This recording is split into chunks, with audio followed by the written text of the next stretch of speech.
Mon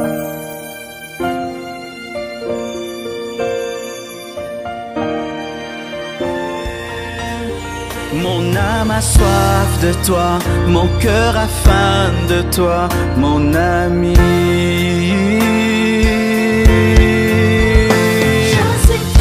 Je suis triste, je meurs.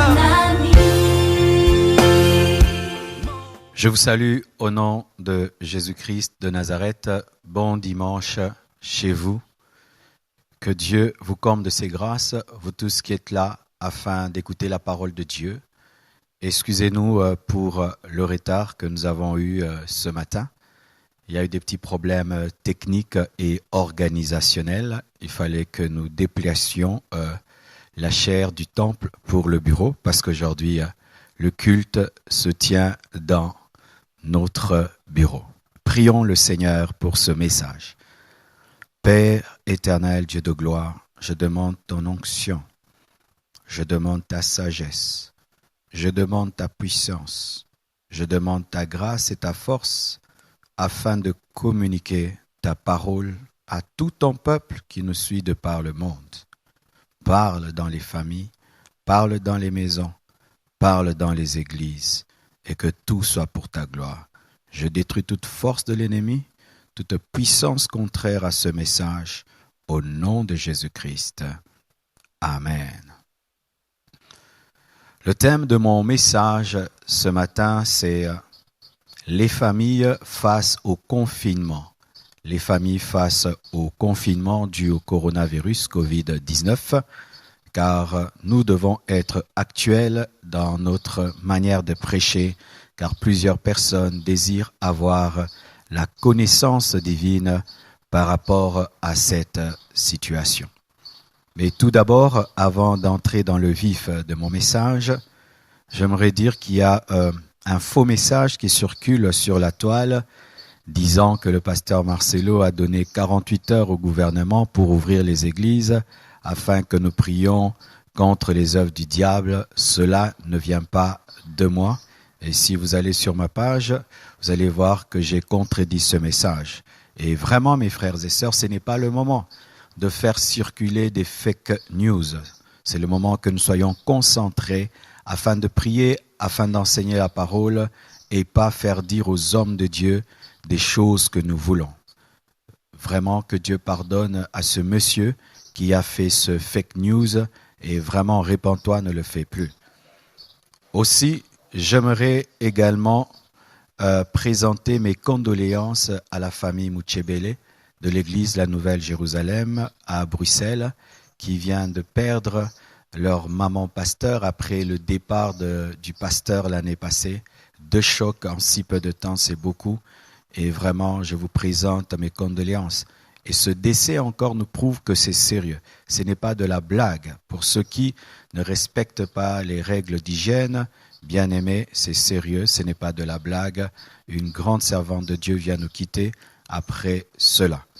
Frères et sœurs, à présent, j'aimerais que nous puissions entrer dans le vif de notre message.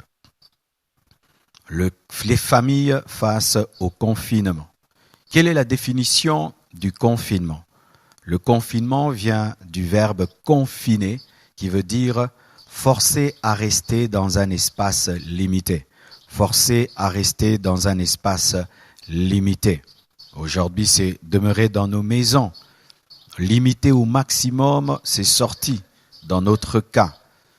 Et pourquoi? Pour stopper la propagation du virus. Ce n'est pas une punition, non, c'est pour notre bien afin de stopper la transmission du virus. Et bien aimé, aujourd'hui, nous voyons en Chine, il y a eu un confinement strict en Italie. Belgique, France, ici au Congo, nous pouvons nous promener un peu comme nous voulons, mais ailleurs, vraiment, c'est très, très strict. Pas d'école, pas de culte, pas de match de football où il y a des matchs sans supporters dans le terrain, pas de transport en commun dans certains lieux, pas de travail pour certaines personnes, pas de rassemblement de plus de 25 personnes, de 100 personnes. Tout dépend des mesures de sécurité qui sont prises d'une nation à une autre afin de stopper la propagation de la maladie. Et mes frères et sœurs, dans la Bible, nous avons des exemples de confinement dans la parole de Dieu. Ça va vous étonner, mes frères, mais tout est dans la parole de Dieu. Il y a l'exemple de Noé, il y a l'exemple d'Israël lorsqu'il devait sortir de l'Égypte, lorsque l'ange de la mort frappait, il y a l'exemple de la famille de Rahab. J'aimerais un peu vous parler du confinement de la famille de Noé qui devait rester dans l'arche afin d'être préservé du déluge. Et ce confinement, c'était Dieu et pour leur bien.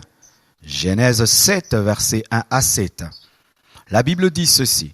L'Éternel dit à Noé, « Entre dans l'arche, toi et toute ta maison, car je t'ai vu juste devant moi parmi cette génération.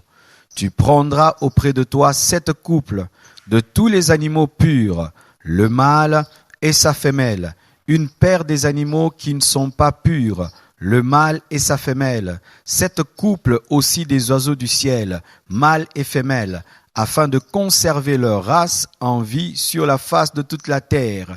Ce confinement a permis de préserver la race humaine et même les animaux. Car encore 7 jours, et je ferai pleuvoir sur la terre 40 jours et 40 nuits, et j'exterminerai de la face de la terre tous les êtres que j'ai faits. Noé exécuta tout ce que l'Éternel lui avait ordonné. Noé avait 600 ans lorsque le déluge d'eau fut sur la terre, et Noé entra dans l'arche avec ses fils, sa femme et les femmes de ses fils pour échapper au déluge. Et vous savez combien de temps ils ont fait? C'est une question pour ceux qui connaissent la parole. C'est vrai que le déluge a fait 40 jours et 40 nuits, mais Noé a fait 375 jours de confinement dans l'arche. Comment tu peux trouver cela? Le déluge a commencé lorsque c'était le 17e jour du 2e mois, lorsque Noé avait 600 ans. Et le déluge a pris fin le 27e jour du 2e mois, lorsque Noé avait 601 ans, si on peut le dire.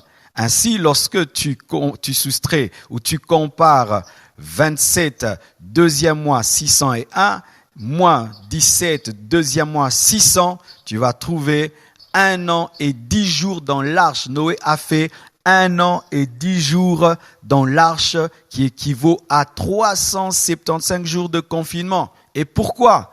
Pour échapper au déluge. Nous voyons un autre exemple de confinement dans la parole de Dieu. Exode 12, versets 12 à 13. La Bible dit, « Cette nuit-là, je passerai dans le pays d'Égypte et je frapperai tous les premiers-nés du pays d'Égypte, depuis les hommes jusqu'aux animaux, et j'exercerai des jugements contre tous les dieux de l'Égypte. Je suis l'Éternel. Le sang vous servira de signe sur les maisons où vous serez. Je verrai le sang et je passerai par-dessus vous, et il n'y aura point de plaie qui vous détruise quand je frapperai le pays d'Égypte. » Là, c'était le confinement d'une seule nuit. Tous devaient être dans des maisons, et pas n'importe quelle maison, des maisons qui ont le sang sur le linteau. Et quand l'ange de la mort passait, il ne tuait pas ceux qui étaient dans une maison avec le sang sur le linteau. Et les premiers-nés de l'Égypte sont morts, car ils n'étaient pas dans des maisons avec le sang sur les linteaux. Et les premiers-nés d'Israël ont été préservés. Une nuit de confinement dans la parole. Encore un 3e exemple avant d'entrer dans le vif du sujet. Josué 6, verset 17, il s'agit de la famille de Rahab. La Bible dit, « La ville sera dévouée à l'Éternel par interdit, elle et tous ceux qui s'y trouvent, mais on laissera la vie à Rahab, la prostituée, et à tous ceux qui seront avec elle dans la maison, parce qu'elle a caché les messagers que nous avions envoyés. » Lorsqu'Israël devait détruire Jéricho, il y a eu 2 espions qui sont allés et qui ont rencontré une femme qui s'appelle Rahab. Rahab les a cachés, et les 2 espions ont promis à Rahab le salut de sa famille. Mais la condition, c'est que toute sa famille devait être dans sa maison, et il fallait mettre un fil cramoisi. Et lorsque les anges allaient descendre pour détruire Jéricho, tout le monde allait être détruit, sauf ceux qui étaient dans la maison, confinés dans la maison de Rahab. Ainsi, vous voyez l'exemple de Rahab, la famille de Rahab, la famille de Noé et les familles juives en Égypte sont des exemples qu'il y a eu même dans la parole des confinements pour le bien. Parce que Rahab, c'était pour le salut de sa famille, pour échapper au jugement de Jéricho. Israël, le jour de la Pâque, c'était pour échapper à la mort des premiers-nés. Et Noé, c'était pour échapper au déluge qui devait détruire le monde entier. Pour notre part, c'est pour échapper à ces virus qui est en train de décimer l'humanité.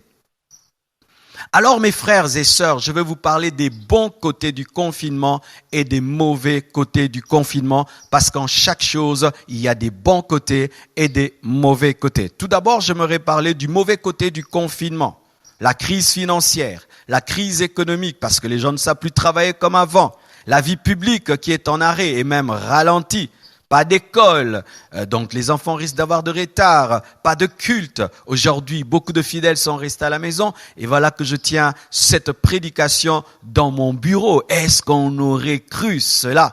Pas de rassemblement. Il y a le bouleversement de notre vie quotidienne. Il y a des gens même qui ne savent même pas pourquoi ils vont se réveiller parce qu'ils n'ont plus rien à faire. Il y a la réduction du contact humain. Nous nous visitons de moins en moins. La pauvreté, la famine et même, on n'en parle pas, des deuils solitaires, des gens qui pleurent en seuls leur mort parce qu'il n'y a pas moyen de venir les visiter et les consoler. Il y a des drames qui sont en train d'avoir lieu dans le secret et même des malades qui sont abandonnés par leurs membres de famille qui ne sont pas visités et même certains malades qui sont abandonnés par certains infirmiers, par certains médecins. Et j'aimerais là louer même tous ces médecins qui travaillent, tous ces infirmiers qui travaillent, qui mettent leur vie en danger, afin de soigner des inconnus, afin de soigner des hommes qui ne sont pas de leur famille et qui se mettent tous les jours en danger. Que Dieu vous bénisse.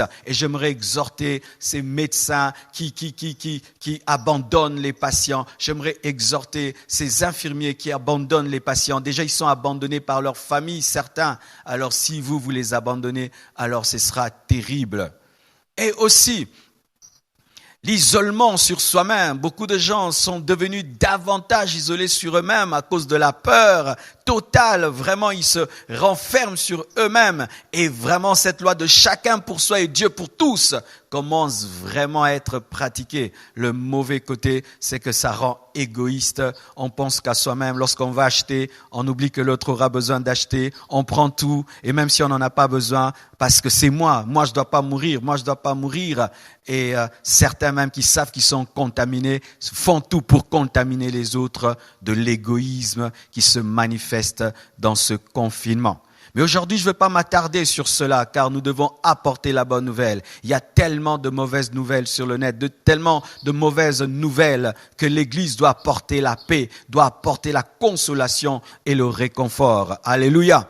Voici le bon côté du confinement. Et c'est là que je vais m'attarder et par rapport à la famille. Romains 8, verset 28, la Bible dit, « Nous savons du reste que toute chose concourt au bien de ceux qui aiment Dieu, de ceux qui sont appelés selon son dessein. » Toutes choses, même le corona, mes frères, n'allons pas corriger la parole de Dieu parce que nous vivons des circonstances difficiles, mais la Bible dit que toutes choses, même le coronavirus, concourt au bien de ceux qui aiment Dieu. Et quel est le bon côté de ce confinement? Quel est le bon côté de ce confinement? Déjà sur le plan sanitaire,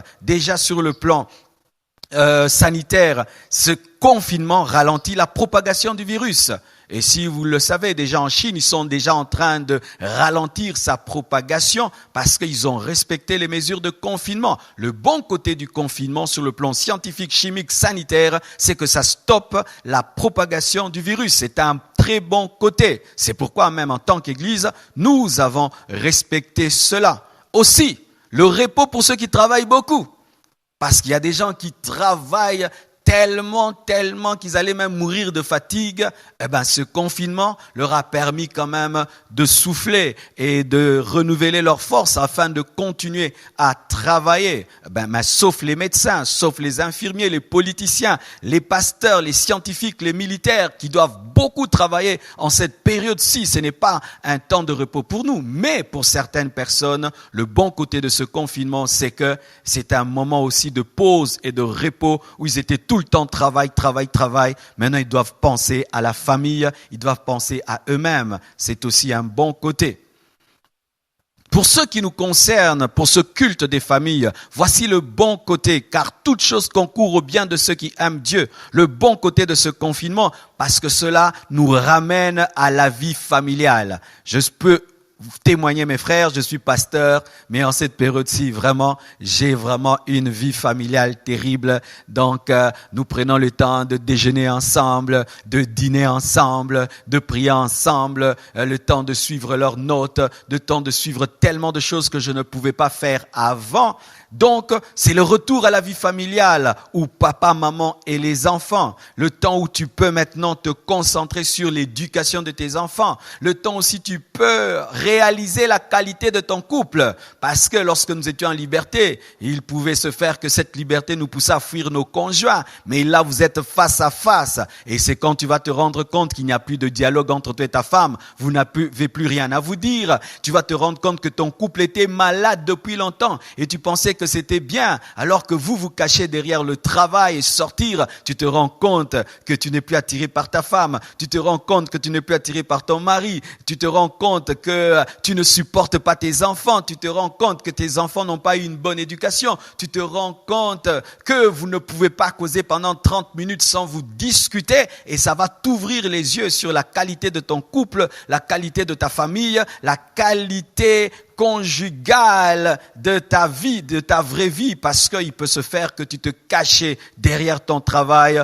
derrière les sorties, même derrière l'église, car certains fuyaient leurs enfants derrière l'église, leurs conjoints derrière l'église, et là nous sommes face à face avec nos familles, face à face avec nos couples, face à face avec nos parents, face à face avec nos maisons. Tu vas te rendre compte que ta maison était désordonnée, qu'elle était mal rangée, tu vas te rendre compte que ton jardin était vraiment, les yeux vont s'ouvrir et tu vas découvrir ta vraie famille. Ça, c'est le bon côté.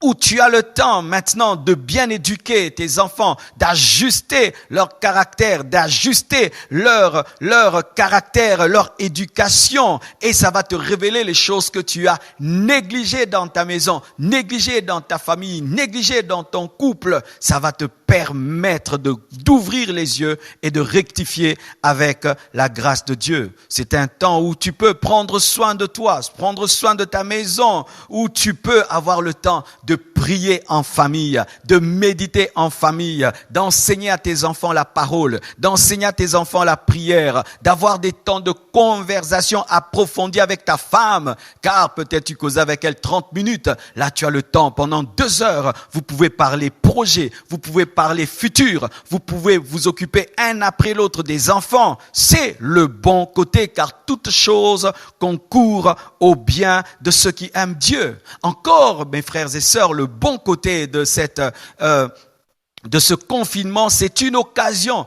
de te séparer des relations toxiques, de te séparer des amis et des couples qui détruisaient votre couple. Il peut se faire que dans la liberté, tu étais ami à quelqu'un qui était dans l'ivrognerie, mais vous ne savez plus vous voir. Tu allais souvent dans un bar afin de rencontrer des personnes toxiques. Et c'est une occasion pour toi pour être libéré de cela. Et il se pourrait que tu entretenais une relation extra-conjugale. Et pendant ce temps, le Seigneur t'aide à t'en séparer. Oui, mes frères et sœurs, Dieu utilise toutes circonstances pour nous libérer, toutes circonstances pour nous délivrer. Et pendant ces moments de confinement, sortez de l'adultère. Pendant ces moments de confinement, libérez-vous des mauvais amis. Pendant ces moments de confinement, profitez pour vous séparer des relations toxiques.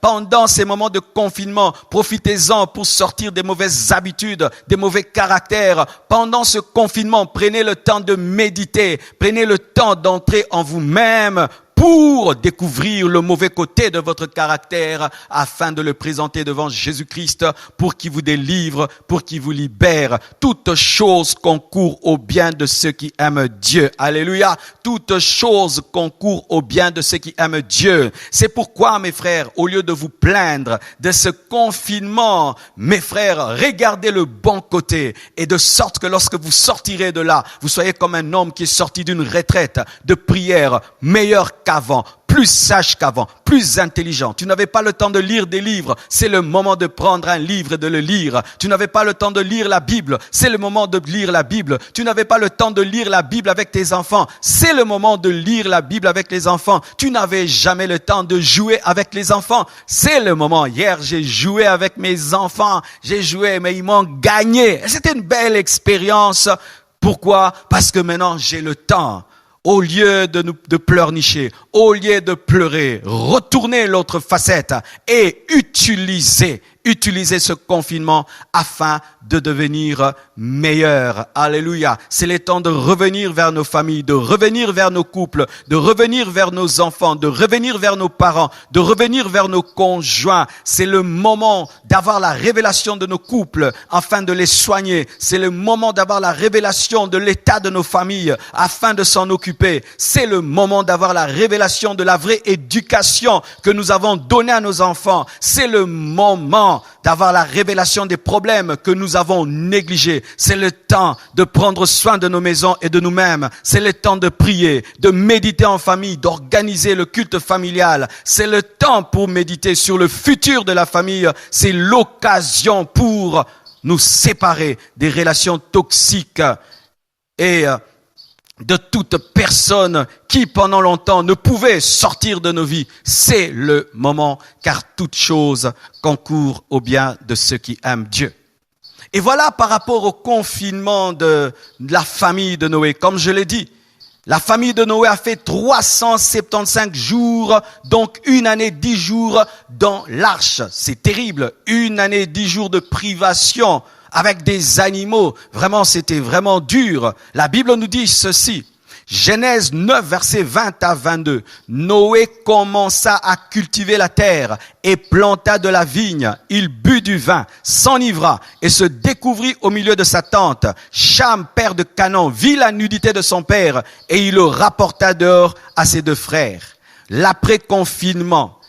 Après le confinement, il ne faut pas tomber dans le péché de Noé. Je répète, après le confinement, il ne faut pas tomber dans le péché de Noé. Noé, pendant 1 année 10 jours, était dans l'arche. Et donc, il disait, quand je sortirai de l'arche, je vais faire ceci. Je vais boire du vin, je vais boire du vin, je vais boire du vin. Ici, je ne peux pas planter dans l'arche, je ne peux pas cultiver. Mais quand je sortirai, et lorsqu'il est sorti, étant donné que ses pulsions étaient freinées pendant 1 année 10 jours, il s'est lâché. Et qu'est-ce qu'il a commis? Une bêtise qu'il n'avait pas commise. Lorsqu'il était dans l'arche, il s'est enivré, il s'est dénudé et puis il a frappé son fils de malédiction. Après le confinement, faites très attention. Le diable nous attend dans la distraction, dans la libération de nos pulsions. Les gens vont sortir pour fêter. Ils vont se livrer à des péchés, à des festivités. Et c'est là que l'ennemi les attend, dans le péché de Noé, dans l'ivrognerie de Noé. Ne tombez pas dans le piège.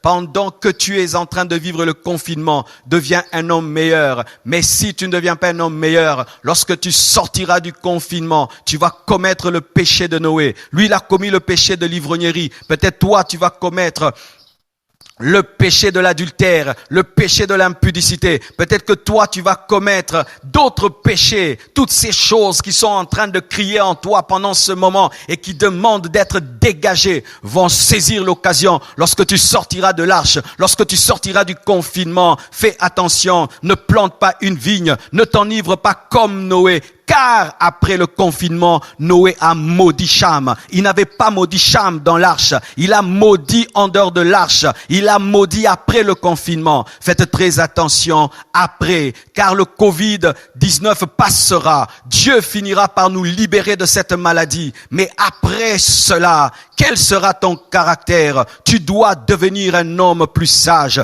Tu dois devenir un homme meilleur. Nous devons tirer des leçons de tout ceci. Et je bénis Dieu de par le monde. Je vois des hommes qui deviennent de plus en plus sages, car cette épidémie a révélé notre fragilité, a révélé notre humanité. Nous pensions être des dieux. Nous ne sommes que des hommes. Cela a rendu humbles les riches. Cela a rendu humbles les savants, que les riches, les pauvres, les blancs, les noirs. Et cette sagesse doit demeurer en nous-mêmes après. Pas seulement maintenant où nous devenons sages, méditatifs, et nous tous, nous parlons, vraiment l'homme n'est rien, l'homme n'est rien. Après le Covid-19, l'homme n'est rien. Alléluia. Il faudrait pas que nous ayons une crise de sagesse maintenant, et après nous oublions.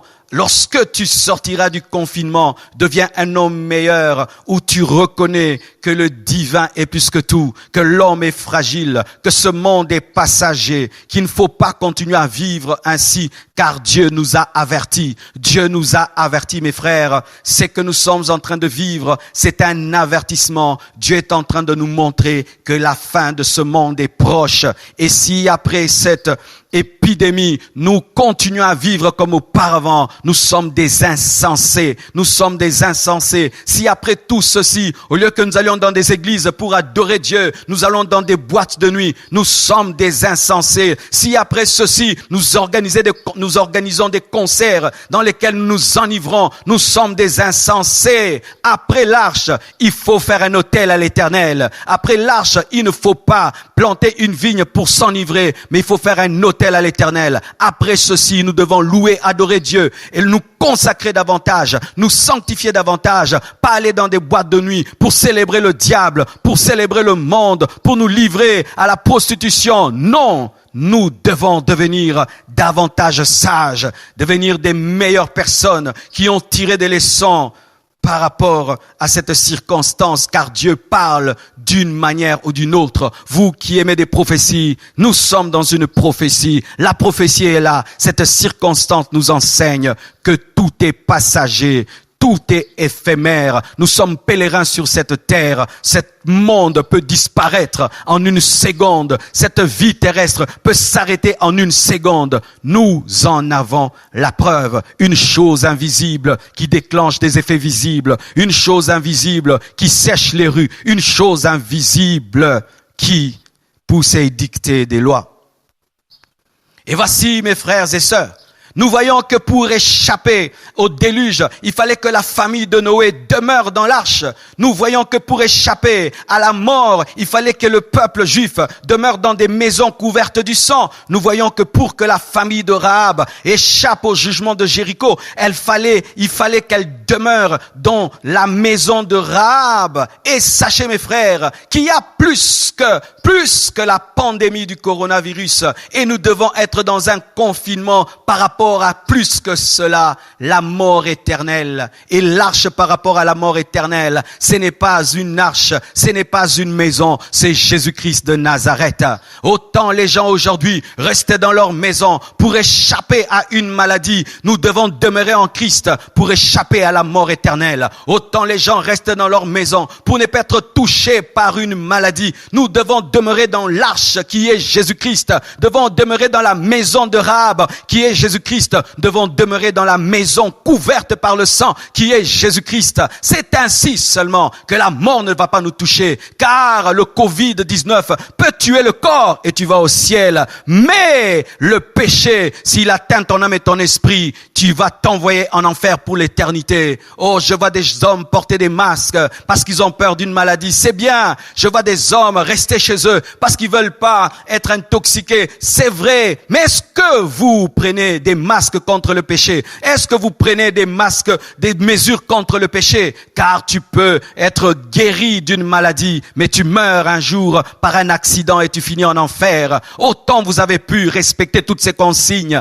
afin de protéger vos corps. Est-ce que vous respectez les consignes de l'Éternel afin de protéger vos âmes et vos esprits? Est-ce que vous les respectez? Car tu peux même te protéger, mais tu mourras, tu finiras par mourir à 100 ans, à 120 ans. Mais après cela, tu pourrais échapper à toutes les pandémies du monde, mais tu finiras par vieillir et mourir, et tu te retrouveras devant Jésus-Christ, tu te retrouveras devant le trône du jugement. Est-ce que vous y pensez? C'est pourquoi, mes frères et sœurs, entrez dans la véritable arche, Jésus-Christ. Entrez dans la véritable maison, Jésus-Christ. Entrez dans la véritable protection, Jésus-Christ, qui protège d'abord l'esprit et l'âme et qui protège le corps. Sachez que Lazare est ressuscité, mais il a fini par mourir. Et tu peux guérir de cette maladie, mais tu finiras par mourir, car être guéri du Covid ne fait pas de toi un éternel. Tu finiras par mourir et tu te tiendras devant Dieu. Et ce sont seules les personnes qui sont en Jésus-Christ qui seront sauvées. Mes frères et sœurs,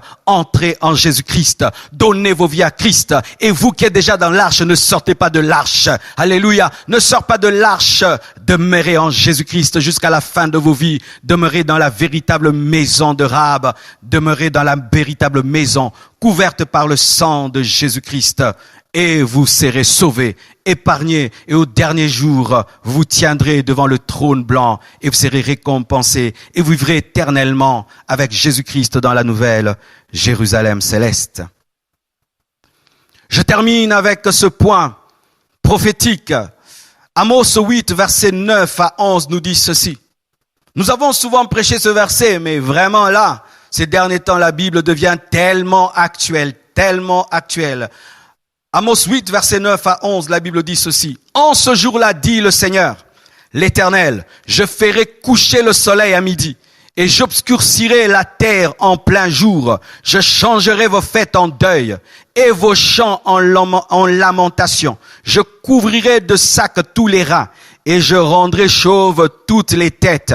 Je mettrai le pays dans le deuil comme pour un fils unique, et sa fin sera comme un jour d'amertume. Écoutez le verset 11, Amos 8, 11, Amos 8, 11. Voici, les jours viennent, dit le Seigneur l'Éternel, où j'enverrai la famine dans le pays, non pas la disette du pain et la soif de l'eau, mais la faim et la soif d'entendre les paroles de l'Éternel. J'enverrai la famine dans le pays, non pas la disette du pain et la soif de l'eau, mais la faim et la soif d'entendre les paroles de l'Éternel. Oh mes frères, lorsque nous avions la liberté de venir à l'église, certains vous n'allez pas à l'église. Il y avait même culte chez vous à la maison, vous n'alliez pas à l'église. Mais aujourd'hui, vous cherchez à entendre la parole. Vous aviez des hommes de Dieu tout le temps à votre disposition, mais vous n'alliez pas à l'église. Vous aviez des séminaires et des conventions tous les jours, et vous refusiez d'aller à l'église. Maintenant, vous attendez le live. Vous attendez le live. Vous attendez le live. La fin de la parole. La soif de la parole est là. Et frères et sœurs, sachez, lorsque ce temps-ci passera, maximisez la parole, d'écouter la parole. Sortez de cette christianisme où vous ne prenez pas au sérieux la grâce d'avoir des enseignants de la parole à votre disposition, la grâce d'avoir des pasteurs à votre disposition, la grâce d'avoir des gens qui vous enseignent les Écritures à votre disposition. Tout ceci est en train de révéler que Dieu est en train de nous enseigner, car aujourd'hui dans le monde, c'est vrai, cette parole s'accomplira davantage vraiment à la fin des temps, mais déjà cela a commencé, mes frères, la soif d'entendre la parole. Si cette période fait 6 mois, mes frères, vous verrez la soif de la parole. Vous verrez, vous comprendrez à quel point c'est une grâce d'avoir quelqu'un qui vous enseigne la parole dimanche après dimanche, mercredi après mercredi, vendredi après vendredi. C'est une grâce, mes frères et sœurs. Ainsi, j'aimerais dire à toutes les familles, il est vrai qu'aujourd'hui, à cause des confinements, des familles sont détruites. Des femmes qui se chamaillent à longueur de journée avec leurs maris. Des maris qui se battent à longueur de journée avec leurs femmes. Des parents qui tabassent leurs enfants à longueur de journée parce qu'ils n'en peuvent plus. Des enfants qui font que manquer du respect à leurs parents. Je vous assure, certains risquent de sortir de ce confinement et divorcer parce qu'ils ont eu la révélation qu'ils ne s'aimaient plus. Mais si pour certains cela va les détruire, pour un véritable enfant de Dieu, cela doit te rendre meilleur. Cher papa, ce confinement doit rendre ta famille meilleure. Chère maman chrétienne, ce confinement doit rendre ton couple meilleur. Et si vous avez des problèmes, profitez-en pour les traiter seul à seul, parce que nous avons le privilège en ce temps de ne pas avoir beaucoup d'interruptions et tout le temps pour amener nos couples vers le Seigneur. Amenez vos enfants vers le Seigneur. Amenez vos couples vers le Seigneur et changez le mal en bien, car toute chose concourt au bien de ceux qui aiment Dieu. Toute chose concourt au bien de ceux qui aiment Dieu. Voici en quelques instants, quelques minutes, le message que le Seigneur m'avait donné. Je crois de tout cœur qu'il vous a béni et partout où vous êtes, partagez cette parole, écoutez et réécoutez encore et sachez que Dieu est au contrôle. Nous allons prier à présent. Seigneur Dieu de gloire, je te remercie pour ce message. Je prie, Père éternel, que ton esprit opère derrière cette parole, afin d'enseigner, afin de convaincre. Et je prie que ce confinement, Seigneur Dieu de gloire, qui nous a imposé pour notre bien, puisse réellement tourner en notre faveur et que nos familles, nos couples deviennent meilleurs. Garde-nous après ce confinement de tomber dans le piège de Noé. Garde-nous, Seigneur Dieu de gloire, de tout mal et donne-nous, Père Tout-Puissant, par la puissance de ton esprit, de devenir des familles meilleures et des couples meilleurs. Délivre-nous, Seigneur, en cette période de toute relation toxique et que ton esprit règne dans nos familles. Seigneur, je prie pour tous les couples qui sont au bord du divorce, toutes les familles qui sont déchirées à cause de ce confinement, ces familles qui n'en peuvent plus de se voir matin, soir, que l'amour vienne dans ces couples, que l'amour vienne, Seigneur, dans ces familles, que l'amour vienne, Seigneur Dieu de gloire. Je prie pour tous les hommes qui trompaient leurs femmes, je prie qu'au travers de ce confinement, qu'ils soient totalement libérés des relations toxiques. Je prie pour toutes les femmes qui trompaient leur mari, que pendant, Seigneur Dieu de gloire, ce confinement, toutes ces relations soient brisées. Je prie pour tous les enfants qui vivaient dans l'impudicité, que pendant ce confinement, ils en soient totalement libérés. Seigneur, toi qui sais toujours trouver le moyen d'atteindre ton but, même dans ces ténèbres, atteins ton but au nom de Jésus-Christ. Amen. Pour ceux qui veulent contribuer à la construction, donner leurs offrandes. Vous allez voir un tableau vous sera affiché avec toutes les coordonnées pour ceux qui sont à l'étranger, pour ceux qui sont au Congo, et cela vous permettra d'offrir au Seigneur. Portez-vous bien. Notre prochain live, ce sera le mercredi à partir de 17h. 17h, que Dieu vous bénisse abondamment. Merci.